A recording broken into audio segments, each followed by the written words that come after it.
অথর্ববেদ প্রথম অধ্যায় সূক্ত ১ মেধা জননম। তৃতীয় মন্ত্র ঋষি অথর্বা, দেবতা বাচস্পতি, ছন্দ অনুষ্টুপ বৃহতি।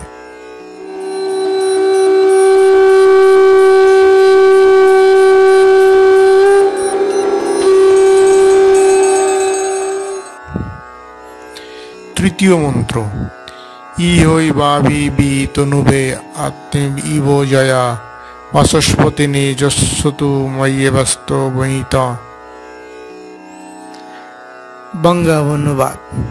হে জ্ঞানাদিদেব, যেমন ধনুকে যোজিত গুণ ধনুকের দুই অগ্রভাগকে সরকেবকের অভিমুখে আকর্ষণ করে, সেই রকম আপনার উপাসক এই আমাকে ঐহিক ও পারিত্রিক ফল সাধক যে মেধা ও জ্ঞান, এই উভয়ের প্রতি সর্বতোভাবে আকর্ষণ করুন।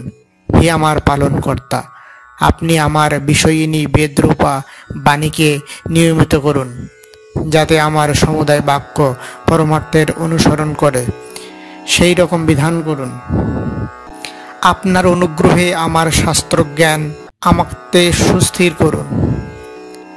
ভাবার্থ, হে দেব, আপনি বাক্যের অধিপতি, সুতরাং আপনি বাক্যকে যথাযথ নিয়মিত করতে সমর্থ। অতএব যেভাবে আমার বাণী সত্য অর্থ প্রকাশ করতে সমর্থ হয়, সেইভাবে তাকে নিয়মিত করুন। এই মন্ত্র ও বাচস্পতি দেবের নিকট প্রার্থনামূলক। এই মন্ত্রের কয়েকটি পদ বিশেষভাবে আলোচ্য। ইহৈ নিকটবর্তী বস্তু বা দেবতার নিকটবর্তীত্ব বোঝায়, অর্থাৎ উপাসক ধীরে ধীরে দেবতার নিকটে অগ্রসর হয় এবং অন্তরে তাকে প্রত্যক্ষ করে। উভ শব্দ দুটি বিষয় বোঝায়, মেধা আর জ্ঞান। এ দুটোই ঐহিক ও পারিত্রিক কল্যাণদায়ক। প্রার্থনা ভগবান বাচস্পতির নিকট ওই দুই ধরনের মেধা ও জ্ঞানের অসাধারণ বৃদ্ধির জন্য প্রার্থনা করা হয়েছে। বাচস্পতি শব্দ বাচস্পতি বাক্যের অধিপতি বা রক্ষক। তিনি বাক্যের শুদ্ধতা, সততা ও পরমার্থ রক্ষা করেন। 5টি বাস্তব জীবনের শিক্ষণীয় দিক। 1. বাক্যের শুদ্ধতা ও সততা বজায় রাখা। আমাদের বলা প্রতিটি কথাই যেন সত্যনিষ্ঠ, পরিষ্কার এবং অপরের কল্যাণকর হয়। মিথ্যা, কঠোর বা কটু বাক্য এড়িয়ে চলা উচিত। যেমন অফিসের বা পরিবারের সঠিক ও ইতিবাচক ভাষায় কথা বললে সম্পর্ক মজবুত হয়। 2. জ্ঞান ও মেধার প্রতি আকর্ষণ বাড়ানো। যেমন ধনুকের তার লক্ষ্যভেদের দিকে টানে, তেমনি জীবনে আমাদের মনকে জ্ঞান ও মেধার দিকে কেন্দ্রীভূত করতে হবে। প্রতিদিন অন্তত 30 মিনিট নতুন কিছু শেখার অভ্যাস করলে ধীরে ধীরে জ্ঞানের ভাণ্ডার সমৃদ্ধ হয়। শিক্ষাকে স্থির ও সুদৃঢ় করা।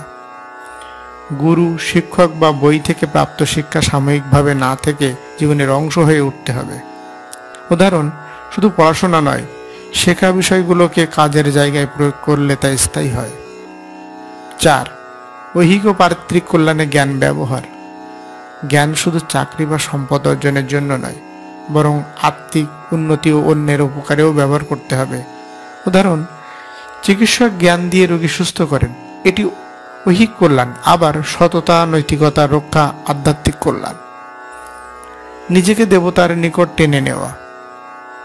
সাধনা, নৈতিকতা ও ভালো কাজের মাধ্যমে মানুষ ধীরে ধীরে ঈশ্বরের নিকটবর্তী হয়। উদাহরণ, প্রতিদিন প্রার্থনা, ধ্যান বা সৎকর্মের মাধ্যমে মানুষ ঈশ্বরীয় শক্তির সান্নিধ্য লাভ করতে পারে। সার কথা, এই মন্ত্র আমাদের শিখিয়ে দেয় শুদ্ধ বাক্য, সত্যনিষ্ঠ জ্ঞান প্লাস লক্ষ্যভেদী মেধা = ব্যক্তিগত উন্নতি, সমাজ কল্যাণ বা আধ্যাত্মিক অগ্রগতি। ধন্যবাদ।